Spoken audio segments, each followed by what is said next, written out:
Estás escuchando Milenio 3, por Ayuka Nanika.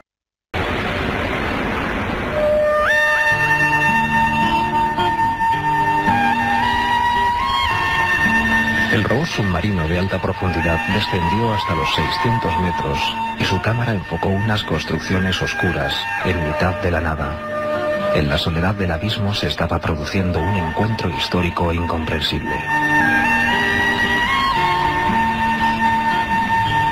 Estructuras milimétricamente cortadas, pasadizos, túneles e incluso templos con diversos símbolos surgían como fantasmas en un lugar donde oficialmente nunca pudieron vivir seres humanos. El enclave, envuelto en secretismo hasta hoy, ha sido bautizado por los científicos como Ciudad Mega.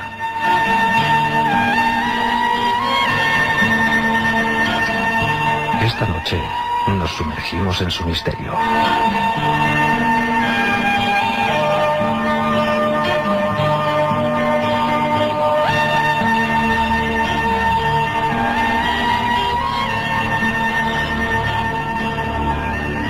Y 32 minutos, esto ya es Milenio 3, ya se han apagado todas las luces del estudio 1 de la cadena SER, aquí en Madrid, para toda España y para todo el mundo. Un extraño descubrimiento, nos lo comentaba la voz de Carlos Barroso. Una especie de ciudad sumergida a cientos de metros de profundidad. Ocurre en el mar de la Aventura, en una zona de batallas, de piratas, de antiguos tesoros enterrados. Lo que nadie se esperaba es que el robot Rob descendiese y encontrase algo que parecía una megalópolis de otro tiempo. ¿Qué clase de seres humanos, de individuos pudieron vivir ahí? Templos, habitaciones, estructuras recortadas, tecnología en la piedra. Dimos la noticia, el adelanto, no se había hablado apenas de este asunto, en Milenio 3 la pasada madrugada. Y os prometo que esta noche, si nos seguís, vais a ser partícipes de un sinfín de descubrimientos. Milenio 3. Como siempre, el mejor equipo. Carmen Porter, Katia Rocha, Carlos Barroso, este que os habla Iker Jiménez y los lugartenientes. A los mandos técnicos de esta nave, que esta vez no va al espacio, sino que entra en los abismos, don Antonio Bravo, Javier Rodríguez. La otra realidad. Milenio 3, en la cadena SER. Tengo a mi lado a Nacho Ares, compañero de este equipo, director de la más prestigiosa publicación arqueológica de este país, Revista de Arqueología. Nacho, buenas noches. Buenas noches, Iker. ¿Cómo se queda uno con una noticia de este tipo? Pues la verdad es que sorprendido, porque no son muy comunes este tipo de noticias, ¿no? Siempre que nos hablan de ciudades perdidas, quizás nos vamos un poco a las frondosas selvas del Amazonas en América, pero todo aquello relacionado con la arqueología submarina, con los misterios que están todavía imbuidos en el mundo de los océanos, quizás es algo de las cosas más enigmáticas desde el punto de vista histórico y llama muchísimo la atención. Además, como tendremos oportunidad a lo largo de estos minutos, no es el primer caso que aparecen ruinas sumergidas en algún lugar del planeta. Y Nacho trae los datos, los apuntes. No mienten aquellos que dicen que conocemos menos los abismos que el propio cosmos, que el espacio. Hace poco hablábamos de criaturas submarinas con científicos, criaturas como el calamar gigante, extraños peces desaparecidos que de repente vuelven a aparecer. Da la impresión de que esa frontera de la presión, de la falta de oxígeno, es todavía la última gran frontera y que no conocemos absolutamente nada. Muy cerca de Guanacavives, un nombre casi impronunciable, en la conexión hacia la península de Yucatán desde Cuba, ese equipo, un equipo de científicos, el proyecto Exploramar, para que os hagáis una idea, no científicos cualquiera, esta gente con la que vamos a hablar hoy, en primicia, son los que descubrieron el buque Maine, el célebre barco que inició la guerra entre España y Estados Unidos por la colonia cubana. Esta empresa que ellos dirigen, la Advanced Digital Communication, bueno, pues es un grupo de científicos, de arqueólogos, de geólogos, que son de los pocos autorizados por Fidel Castro para explorar sus fondos submarinos. Lo que nadie se imaginaba era la sorpresa. Una ciudad. Muchos han empezado a pensar, a imaginar historias antiguas, leyendas, la Atlántida, pueblos sumergidos, quién sabe. Ahora tenemos una noticia de primera magnitud y contada como siempre por Milenio 3. Tengo en las manos un libro magnífico del que vamos a hablar, va conectado totalmente con esta historia. El archivo del misterio, la historia perdida. Nacho Ares, nuestro compañero, amigo y gran profesional, hay que dejarlo así de claro. Enigmas que el tiempo y los hombres ocultaron. 30 historias como estas que Nacho ha recogido y que luego vamos a ver su similitud. Y en Cadena Ser Málaga tenemos a otro compañero, el compañero por el que hablamos de esto, el reportero, el corresponsal que descubrió esta historia, que nos la trajo de Cuba, que acaba prácticamente de llegar a España y que ya el pasado domingo nos adelantaba un par de pinceladas. Don Luis Mariano Fernández, compañero, buenas noches. Buenas noches, Iker, Carmen, Nacho y a todos los amigos oyentes de Milenio 3 desde los estudios centrales de la Cadena Ser en Málaga. Pues ahí estamos, Cadena Ser Málaga, Cadena Ser Madrid, todas las emisoras ahora mismo pendientes y que abran bien los oídos, porque ha habido auténtico misterio. Nacho, Luis, si os parece, antes que nada vamos a conectar con nuestro corresponsal en Cuba, ya para trazar un paralelismo que nos lleva de océano a océano, Mauricio Vicent, porque tiene todas las últimas noticias para que mucha gente que se incorpora ahora mismo sepa de qué estamos hablando. ¿Qué se ha descubierto? ¿Qué clase de ciudad sumergida que puede cambiar el rumbo de la historia se está descubriendo o los robots o las cámaras de profundidad están analizando? Escuchamos desde Cuba a Mauricio Vicent. Una Atlántida en pleno Caribe, aunque parezca increíble, la idea no es descabellada, sobre todo después de que un grupo de investigadores haya descubierto unas estructuras de piedras simétricas sumergidas a 600 metros de profundidad muy cerca de las costas de Cuba. Según los investigadores, estas estructuras asemejan ser restos de calles, pirámides y edificios y pudieron ser construidos hace unos 6.000 años. El descubrimiento fue hecho en el año 2000 y ahora un equipo integrado por científicos de varios países planea investigar los fondos marinos con un robot submarino frente a la península de Guanacabibes en el occidente de Cuba. Imágenes de dichos fondos tomadas hace un año confirmaron la presencia de bloques grandes de granito en formaciones circulares y perpendiculares. La mayoría, de entre 2 y 5 metros de longitud, estaban al descubierto y podían apreciarse sobre los bloques marcas que parecían dibujos. Este intrigante descubrimiento ha alentado la hipótesis de que Cuba pudo haber estado unida al continente americano mediante una franja de tierra hasta la península de Yucatán. Según los investigadores, es posible que nos encontremos ante una ciudad sumergida del periodo preclásico que pudiera haber estado poblada por una civilización avanzada similar a la de Teotihuacán, en México. La idea de una ciudad sumergida en el Caribe para algunos trae recuerdos de los relatos del filósofo griego Platón sobre la perdida Atlántida. La perdida Atlántida, ni más ni menos. A veces parece que las leyendas se convierten en realidad, que ha surgido en teletipos. El periódico Juventud Rebelde de Cuba fue el primero que dio la noticia. Sin embargo, National Geographic quería hacer una expedición. Parece que hay cierto secretismo en toda esta historia. No sabemos cómo en Europa no ha tenido mayor eco. De momento, podemos decir que a día de hoy hay 3 ideas importantes en el grupo de científicos. Luego escucharemos sus voces. Primero, que este descubrimiento sean estructuras naturales extraordinarias que no tienen relación con los seres humanos. Es decir, una formación realmente precisa de la naturaleza que ha generado eso, muy difícil. La segunda hipótesis serían estructuras megalíticas, gigantescas, naturales, pero modificadas por seres humanos, seres inteligentes, no sabemos quién. Y la tercera, que son construcciones creadas por seres de los que no sabemos absolutamente nada, quizá personas antiguas, hablaremos luego con Nacho mucho de eso, civilizaciones de las que no conocemos mucho, pero que alcanzaron un gran nivel tecnológico. Daría para muchos programas esto de tecnología en la antigüedad. Luis Mariano, cuando tú estás en Cuba, has estado apenas hace unos días, 10 días de investigaciones, nos traías la noticia fresca, con un trabajo encomiable. ¿Qué te encuentras? ¿Cómo están los científicos? Antes de pasar a lo que piensan y sus declaraciones, ¿cómo te los encuentras? ¿Encuentras a un equipo realmente impactado por el descubrimiento? ¿Qué pasa, Luis? Pues realmente sí, sobre todo cuando estuve hablando con Manuel Iturralde, el geólogo número 1, considerado geólogo número 1 de La Habana, en Cuba, y él pues me ponía en antecedentes de toda esta increíble historia. Es más, como ya adelantaba la semana pasada en el programa Milenio 3, yo tuve la suerte y providencialmente yo me traje las imágenes de esta cámara submarina, imágenes y grabaciones de vídeo que están siendo actualmente analizadas por el Centro de Arqueología Marina y Antropología de la Academia Cubana de Ciencias. ¿Qué se ve? ¿Qué se ven en esas imágenes? En las imágenes se ven perfectamente directamente bloques que tienen unas dimensiones gigantescas, pues alcanzando por lo menos los 5 metros de altura y varias toneladas de peso. Eso es lo que se aprecia en las imágenes. Se ha constatado que las piedras fueron cortadas, talladas y pulidas para encajar unas con otras y formar estructuras mayores. Pero el escándalo, o la perplejidad, la extrañeza fue cuando yo me encontraba inscripciones, imágenes, dibujos en esos monolitos, como Paulina Zelinsky, su descubridora, así le llamaba. Sobre las inscripciones, bueno, pues que son abundantes y que se encuentran prácticamente en todas partes del yacimiento, también han aparecido, como decía, símbolos y dibujos cuyo significado pues se desconoce. Lo curioso, Nacho y Carmen, es que estos símbolos son muy parecidos a los que nos podemos encontrar en los jeroglíficos egipcios. Es tremenda la historia. Caramba, Mariano.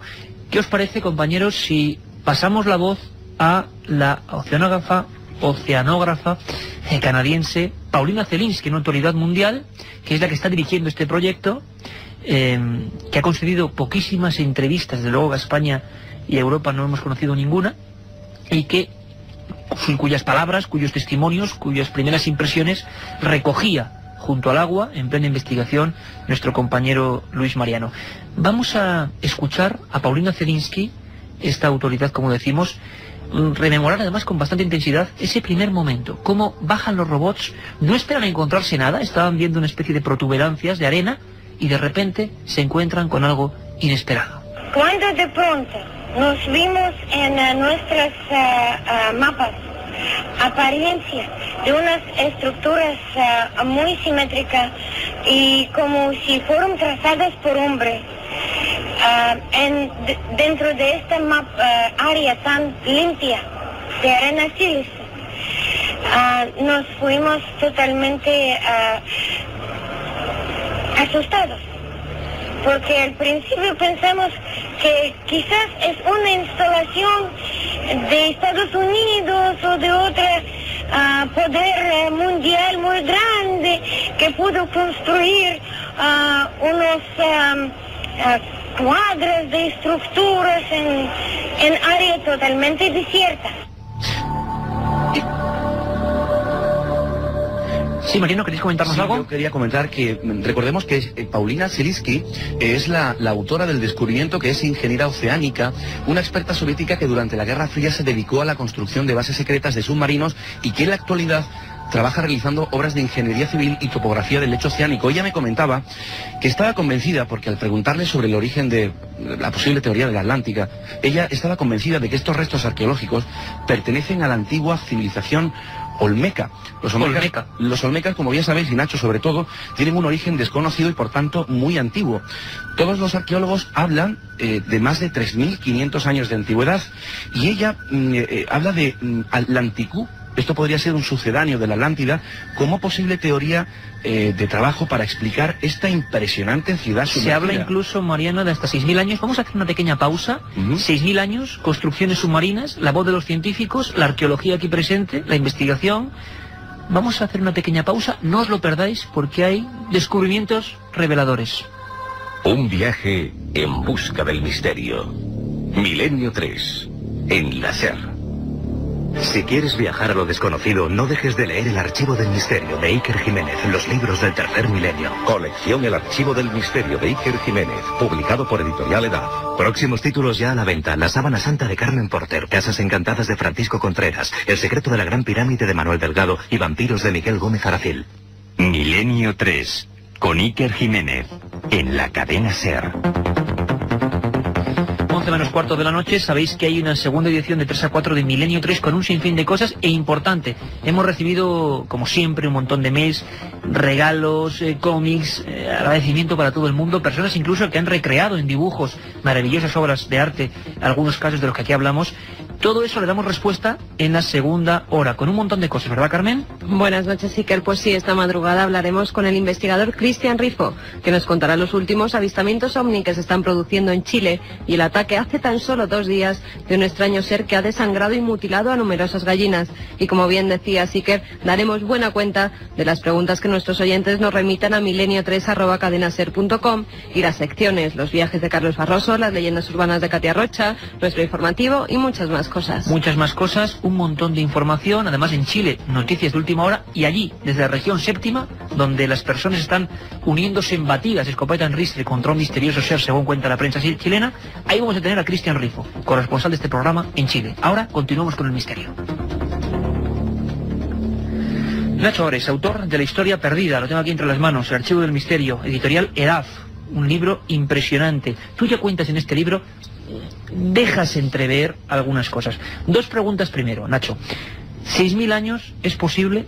Y la segunda, Luis Mariano nos hablaba de símbolos parecidos a los del antiguo Egipto, y tú hablas de egipcios en América, precisamente, o restos de ellos o indicios.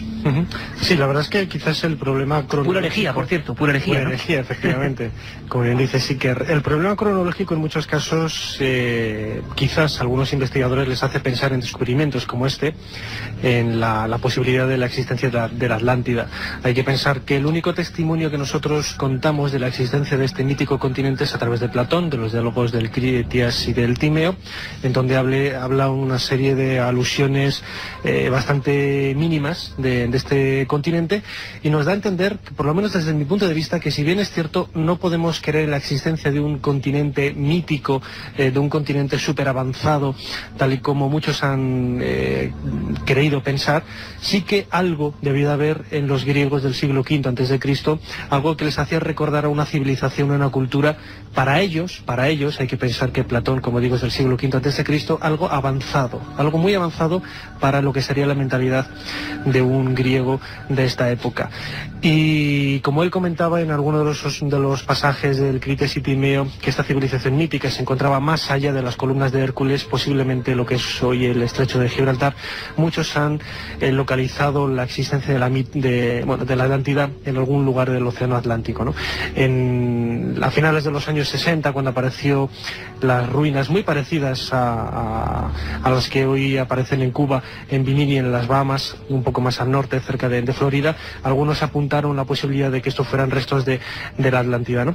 Pero este tipo de descubrimientos es quizás lo que nos hacen ahondar un poco en la esencia del misterio, ¿no? Hay infinidad de culturas de la antigüedad, infinidad de civilizaciones que vivieron hace miles de años, como los olmecas, como los mayas, como los egipcios, que precisamente no tienen un origen realmente todavía delimitado desde el punto de vista arqueológico, desde el punto de vista histórico. Hay infinidad de teorías. Sí, pero Nacho, me gustaría apuntar un dato importante a la audiencia y por supuesto a vosotros también, y es que Paulina Zelinsky, ella está colaborando con el Departamento de Antropología de un importantísimo museo mexicano, y ella, al mostrar las imágenes obtenidas de estas ruinas, pues los expertos pudieron verificar de que se trataban realmente de ruinas con motivos olmecas. ¿Pero qué sabemos realmente, Nacho, de los olmecas?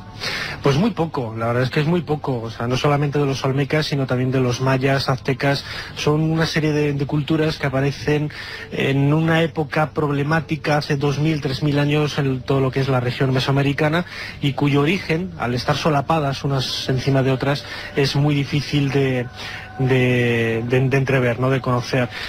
También quería comentar que, por ejemplo, cuando la primera vez que tuve noticia de la existencia de esta ciudad mega, tal y como han hablado los investigadores, me vino a la memoria el descubrimiento también de otras ciudades, de otros casos, ¿no?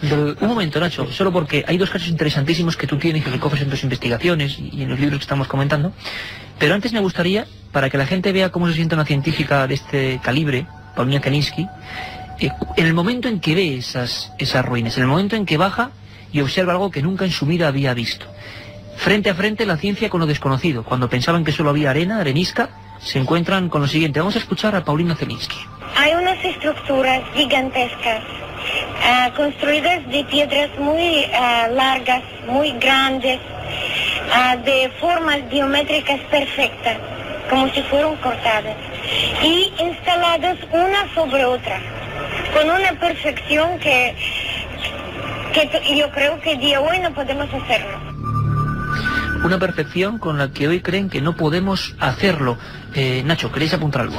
Sí, antes quería comentar un detalle bastante curioso. A finales de los años 80, comienzos de los 90, aparece al sur de Japón la presencia de una ciudad también de características similares, ¿no? En Yonaguni, muy cerquita de Okinawa, este archipiélago del sur de Japón. En aquel caso eran plataformas piramidales, grandes esplanadas, grandes, también había la posibilidad, los investigadores japoneses decían, de la existencia de grandes avenidas, etcétera, ¿no? Pero quizás la virtud de este nuevo descubrimiento en Cuba, lo que desde mi punto de vista lo hace muchísimo más interesante de lo de Yonaguni, es precisamente, como comentaba ahora la oceanógrafa, la existencia de bloques individuales, es decir, pequeños, entre comillas, bloques de varias toneladas de peso, de entre 2 y 5 metros, algo que no sucedía en aquel descubrimiento en Japón, ¿no? Donde los geólogos demostraron al final que era una especie de estructura de placas originado de forma natural por la erosión producida, bueno, pues el agua, las esponjas, corales, etcétera, ¿no? Y que, entre comillas, había dado la casualidad de generar ese tipo de aparentes avenidas, aparentes monumentos piramidales. Sin embargo, la existencia de bloques individuales es quizás lo que le da ese matiz más humano, ese matiz humano, ese elemento humano, que es quizás lo que le hace, desde mi punto de vista, sin haber visto todavía las imágenes ni fotografías, también quería recalcarlo, el detalle de dar más importancia a este nuevo hallazgo. Luis Mariano, una cosa importante, tú que has tenido la oportunidad, nosotros hemos visto alguna de las imágenes, tú has visto toda esa filmación auténticamente privilegiada, ¿qué es lo que más te llama la atención de toda la grabación? Porque es un robot muy especial el que tiene que bajar, es una presión pues casi infinita la que se soporta esas dimensiones del abismo, pero ¿tú crees, tú percibes que eso está hecho por humanos en un tiempo remoto? Es decir, ¿no te cabe la menor duda de que eso es una construcción hecha con la mentalidad de un ser humano? Es decir, nos hablan, y recojo las noticias que han enviado varias agencias, parece que algunas de las estructuras, y ahora es muy importante, Nacho, también lo que tú comentes, tenían un origen, o les da la impresión a estos científicos, y veamos el calibre de lo que esto supone, de que eran una especie de observatorios o habitaciones en forma de cruz, tipo ritual o tipo religioso, de alguna religiosidad que igual ya no existe o no conocemos. Luis, ¿qué es lo que más te impresiona a ti de toda esa filmación? ¿Realmente se perciben tantos detalles? Sin lugar a duda, Iker, es que en las imágenes se pueden apreciar perfectamente que se trata de una ciudad con sus calles, avenidas, a pesar de que estamos hablando de una profundidad importante de entre 600 y 3000 metros, pero la calidad de imagen es transparente y diáfana, clara, y lo extraño de los símbolos, los dibujos en la roca, en esos monolitos. Incluso se pueden ver habitaciones, cómo esa cámara submarina se mete dentro de una habitación, cómo se ve claramente en esa habitación que hay una ventana, curiosamente en forma de triángulo o pirámide. Es decir, podemos ver en esas filmaciones, más o menos yo tengo una hora de esa filmación, en la que se puede ver claramente que estamos hablando de los restos de una ciudad, pero sin lugar a la duda. ¿Y los símbolos? Como hemos hablado de jeroglíficos, ¿podríamos precisar algo más? Figuras humanoides acompañadas de letras. ¿Se puede percibir algo? ¿Algún criptógrafo, algún especialista en paleografía ha intentado descifrar eso por el momento? Porque lo que nos extraña, Luis, tú acabas de llegar de Cuba, es la poca repercusión informativa de un hallazgo de este tipo en Europa. Nos llama mucho la atención. Así es, y podemos decir también que, Iker, que la mayoría de las grandes cadenas de televisión están a la espera de que les faciliten este material sin precedentes, las imágenes submarinas, que ningún medio de comunicación, repito, pues posee, ¿no? Lo que sí te puedo decir, y además es otro dato importante para Nacho, es que Paulina Selinsky me enseñó en su domicilio una fotografía de este importante museo mexicano, en la que se ven figuras, bustos, por decirlo de alguna manera, con ese tocado egipcio. Es decir, estamos hablando de figuras como parecidas a la esfinge que hay en Gizeh. Tremendo, con un tocado egipcio. Pero totalmente. Nacho, ¿esto cómo se puede ahí, por ejemplo, hay un investigador, no recuerdo de qué nacionalidad tiene, Jair Azboy, que tiene varias publicaciones, además, curiosamente, relacionando la posible conexión histórica entre los olmecas y los antiguos egipcios. Yo en mi libro, en La historia perdida, una de las historias es precisamente la posibilidad de que los antiguos egipcios, no en época faraónica, sino en época tolemaica, más o menos en el siglo III, II antes de Cristo. O sea, después de lo que popularmente todo el mundo conoce como los grandes imperios egipcios, un poquito después, ¿no? Ajá. Ya lo que es prácticamente la época grecorromana, pues algunos aventureros de la navegación se lanzaran a buscar nuevos horizontes, nuevos límites, nuevas experiencias en conocimientos extraoceánicos, ¿no? O sea, viajes a América desde África antes de Colón, claro. Sí, pero no como la historia, nosotros quizás la idea convencional sería cruzando el Mediterráneo y luego el Océano Atlántico, sino al revés, por el Océano Pacífico, aprovechando lo que son las corrientes marinas. Está demostrado científicamente que es posible llegar al Golfo Pérsico, etcétera, hasta lo que es la isla de Pascua, que precisamente el aspecto negroide de esos grandes moais, incluso es lo que le hizo pensar a Antonio Rivera, el flamante investigador ufológico, desgraciadamente fallecido hace poquitos años, pensar, como digo, en la posibilidad de que estos moais tuvieran quizás reminiscencias egipcias. De esos viajes en la antigüedad. Hay una cosa muy importante, y es que Luis Mariano pudo hablar con Manuel Iturralde, ese prestigioso geólogo. Pido, por favor, atención, porque Mariano sacaba ese corte casi el momento de las investigaciones, ¿verdad, Luis? Y es un sonido un poco defectuoso quizás, pero es el momento de la investigación. Nos gustaría que escucharais muy brevemente cómo se encuentra este geólogo con aquel misterio. Es verdad que hay ahí una estructura en el fondo del mar, que a veces tienen dimensiones de varios cientos de metros, que son bien inusuales. O sea, nosotros no tenemos una explicación sencilla, directa de esta estructura. No tenemos una explicación sencilla y directa de estas estructuras, lo dice a nivel geológico, evidentemente. ¿Piensa, Mariano, que son producidas por los hombres, cinceladas, para que todo el mundo nos entienda, por el ser humano? Sin duda, sin duda. Él piensa que se debe a una estructura artificial, es decir, construida por humanos. Preguntados al principio rápidamente si ha habido un escepticismo científico, y es que es verdad, es que esta teoría y su inevitable paralelismo con la mítica ciudad de Atlántida, pues consideran poco creíbles por las mencionadas por el tema de la profundidad y la antigüedad. Esto es lo que dice el gremio un poco científico, ¿no? Es decir, que hay escepticismo. National Geographic parece que quiere hacer una expedición importante también para corroborar estos descubrimientos. El problema que hay allí es económico, es decir, ellos de momento no pueden acceder humanamente a esa profundidad para poder rescatar restos y poder analizarlos. Ellos han puesto conocimiento, este descubrimiento, a National Geographic y a Discovery Channel para que ellos sufraguen y patrocinen, promocionen este descubrimiento. Nacho Ares, quizá la clave está en esos símbolos. Tú nos hablas en la historia perdida de otros muchos casos, hablaremos de la máquina antiquitera, hablaremos de tecnología aparente de antes de Cristo, recuperada en antiguos pecios, en antiguos navíos, por ejemplo esta pieza que es un auténtico mecanismo que se conserva en el Museo Arqueológico de Atenas.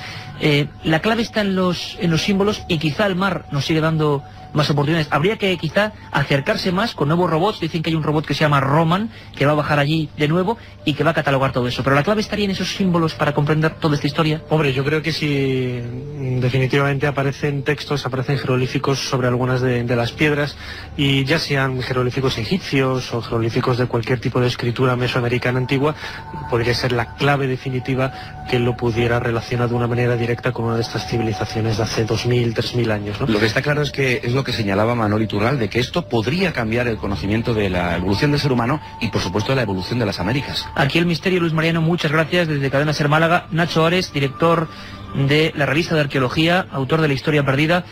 Lo que está claro es que ha habido un halo de secretismo que quizá algún día se rompa, ¿verdad, Nacho? Ojalá esto deje de ser herético y esto salga a la luz. Parece mentira que no conozcamos en primera plana en los periódicos hallazgos como este. Poco a poco yo creo que la mentalidad se quiere abriéndola, y la historia antigua es mucho más fascinante y más enigmática, y no por ello nos tenemos que ruborizar, ¿no? Pues ahí estaba el descubrimiento. Nacho Ares, director de la revista Arqueología, Luis Mariano Fernández, corresponsal de este programa desde Málaga, y nosotros con las voces, Paulina Zelinsky, Manuel Iturralde, de esos científicos que, pese a quien pese, están ahí bajando y descubriendo una historia de la que seguro tendremos noticias. La mítica Atlántida, vivieron seres humanos a esa profundidad, hubo viajes a América antes de Colón. Bueno, preguntas se quedan ahí. Ahora os dejamos con los diarios informativos de la cadena SER y con nuestro compañero Javier Manzano. Nos vemos de 3 a 4. Un viaje en busca del misterio. Milenio 3, en SER.